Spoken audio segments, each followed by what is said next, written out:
Oh my goodness. So, first thing I want to say to all of you is thank you for singing so much. First thing I noticed yesterday and all day today is that we sing in the meeting. And I want to note that singing, of course, is not an indifferent act. This is not something we do just because we don't have anything else to do. It's not something we do just to liven things up. It's not something we do just for mere pleasure. It isn't just adornment for worship or a meeting.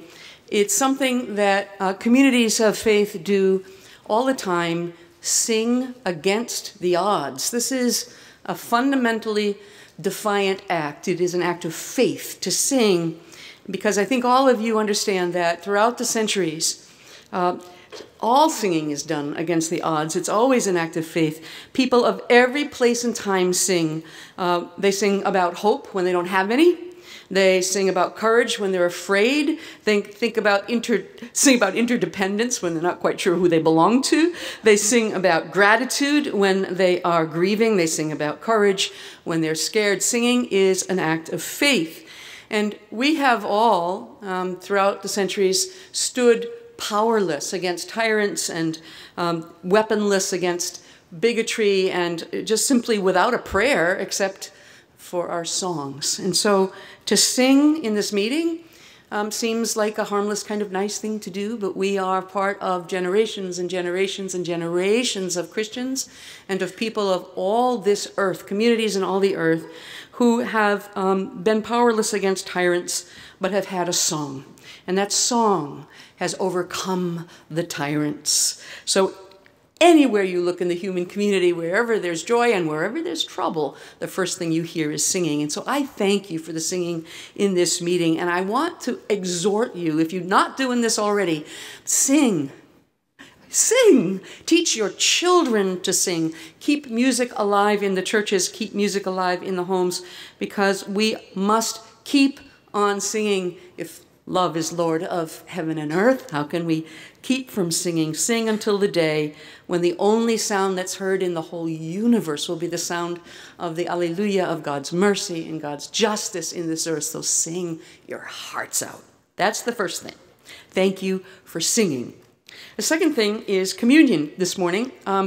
We sang a lot in communion too, and there was a song that we sang in communion, Jesus is Here Right Now. I think it was actually John who was singing it during the reception of communion as we were coming forward. I don't know how many of you were familiar with that song, Jesus is Here Right Now. I know it from years past, and I was so pleased to hear it. As a church historian, the first thing that always comes to my mind when I hear that song, Jesus is Here Right Now, is like 9 zillion years of argument about what it means in communion, that Jesus is truly present with us.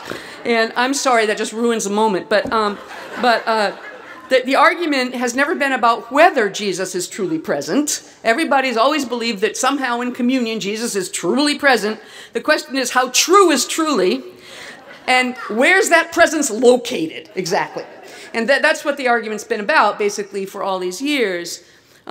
But this morning, for some reason, communing with all of you in our interdependence in our communion with one another, when I hear that song this morning, I didn't get thrust into the Reformation debates, but I thought to myself, well, he is here, isn't he?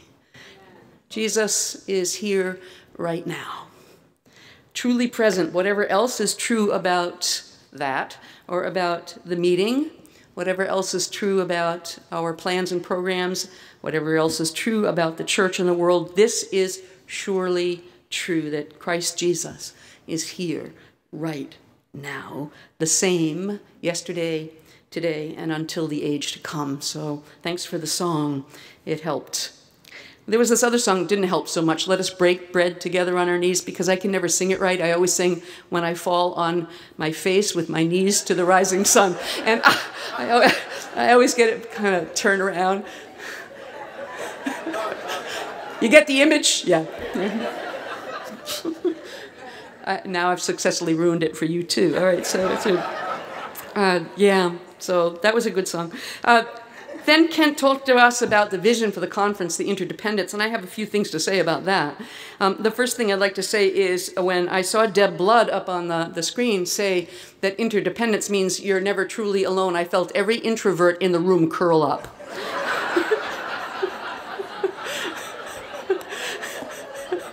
What do you mean I'm never alone? Never? Oh, well. I'm right, aren't I? Yes. All right. But we know that interdependence is an extraordinarily biblical idea. What I noted this morning is that there was a lot of talk about being interdependent for practical reasons. And this is really true. I mean, there are just things that we do together better than we do alone. And so let's hear it for practicality. And I was, however, happy to hear that someone mentioned that it's also just a simple fact of human existence. Without interdependence, we die. I mean, we cannot make it through the world. And it's also a fact of Christian existence. As one of you pointed out, it stems from our baptism. These were some of the remarkable texts that were read this morning or that we saw on the screen.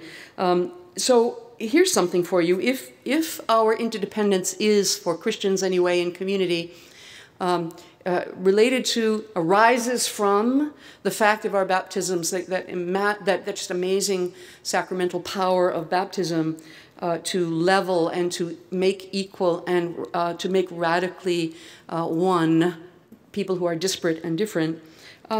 If that's really the sign of the covenant, if our unity and interdependence and radical equality stem from baptism, then can we please make efforts in our churches to renew our sacramental life, to emphasize the sacraments, especially baptism, as the source and the goal of our life together. What is signified in baptism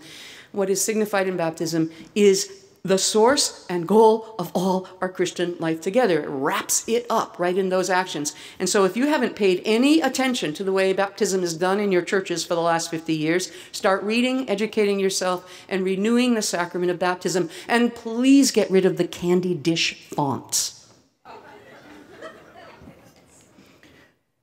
How can you get people wet in those things?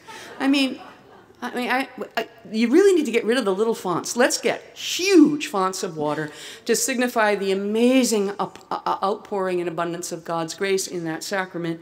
And let's renew our promises more often and sprinkle people with water, get them wet. Make everybody know that a Christian is a water baby. And we go through the universe squishing the grace of God everywhere we go. And so sacramental renewal should be on every church's agenda if, in fact, you're planning to be interdependent. Otherwise, like everything else, it may turn out to be lip service or something imposed from the outside. Interdependence arises from the font. Pay attention to baptism. The second thing I would say about interdependence, from what I was listening to this morning, is that it is an ethical imperative in the whole notion of interdependence that we our communities need to be more whole. And by that, I mean particularly that the segmentation that has gone on in Christian congregations over the last 100 or so years needs to come to an end. We have to figure out some way to be together that is not upstairs, downstairs. And by this I mean children. We absolutely need to stop sending our kids away. I say this with huge respect for Christian educators, huge respect. But even they will tell you that the isolation of children from the larger community, both in formative endeavors and in worship, is killing our churches. Killing our churches. And well, I could say it all night. Don't get me going. So what I would say to you is that you are still educating your children apart from everyone else, if you still ban them, well, you don't ban them. You call them up, you have a children's moment, you bless them, you tell them they're the future, and you send them downstairs. And you banish them from sight so that you can get on with the real business of church. This really needs to end, and I will believe in interdependence when you restore the wholeness of the Christian community. There is that. And I think I have one more thing to say about that, which is that the wholeness of the Christian community also includes the dead. Actually, the living, the saints of God. And we need to think not only of interdependence among those who just happen to be walking around today alive, which gives us some kind of arrogance. I don't know where we get it. Just because we're breathing, we think we're better than everybody else who came before us. I spend a lot of time in my classes and when I teach history convincing students that just because people lived in the past doesn't mean they were stupid. And so I really want to encourage us to remember that when we're talking about forming these partnerships and interdependences and all the rest, that we shoot ourselves in the foot if we cut off another segment of the Christian community, which is the church triumphant. They are alive. They're still participating in the mission of God's church. They still have things to teach us, and they can cure us of a terrible disease that I call presentism, in which we really do believe that we have all the answers and all the resources in the here and now. And they're in the past and they're in the future, and we need to be looking backwards and forwards. Please cultivate a vivid sense of the saints of God who are with us and are committed and interested in what we are doing. One of the best things about being thoroughly immersed and aware of the communion of saints is that you're never tempted to think that you couldn't do all those bad things that happened in the past. You could never lynch a black young man. You could never burn a witch. You could never do that stuff. No, we're better than that. And the saints come along and say, well, we thought so too. And guess what? We did that. You could too. It's a recipe for humility and for energy. The resources that exist in the communion of saints ought to be on your plate. So you don't know what I'm talking about? Invite me to your church, pay me a couple $100, I'll tell you all about it. All right, so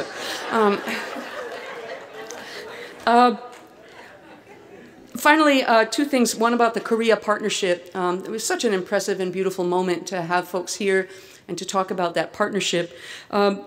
I have been engaged in any number of attempts at partnerships over the years, both internationally and locally, both urban-suburban partnerships, partnerships across religious lines, international partnerships of various kinds.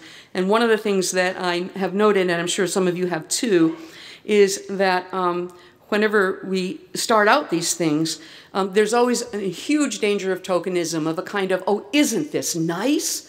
You know, we're kind of talking to each other. We're meeting people who are different from us, and we're all getting along, and there's coffee. You know, I mean, it's just a very nice thing at the beginning. And then the hard stuff comes. Oh, they are different from us. Oh, they're different from us. And then it's like, I don't think I like that difference. And then the talking gets tough and the times aren't quite as pleasant, and very few people persevere through the hard times in partnership, which is why most of them don't last 20 years. We don't have the forbearance and the stamina for authentic relationships across differences. So I encourage you not only to cultivate those virtues, but also to be so happy that there are people in your midst who are working at this day in and day out and have persevered for 20 years and are just beginning to reap the great delights and lessons of a partnership that perseveres. This is not just about the Korea partnership, ladies and gentlemen. This is about life, so perseverance. Finally, these awards. I don't think I need to say anything about Silver Lake. The pulsating music said it all for me. So that's good. But that sounded very cool. Summer camp saved my life more than once, and I would get too emotional if I tried to talk about camp. But the awards, you know, there was something Nancy Crouch said that just really, really stuck with me, and I'd like to leave you with this. She said something about how it was small groups in her church that sort of got her reading the Bible and thinking about things, and somehow out of that experience in the small group, this beautiful project was born. And I just want to say, if anybody has any doubts at all about the vitality of the local church, just go talk to Nancy Crouch about what can happen when people just in very small ways try to stay faithful to the most fundamental things about our faith.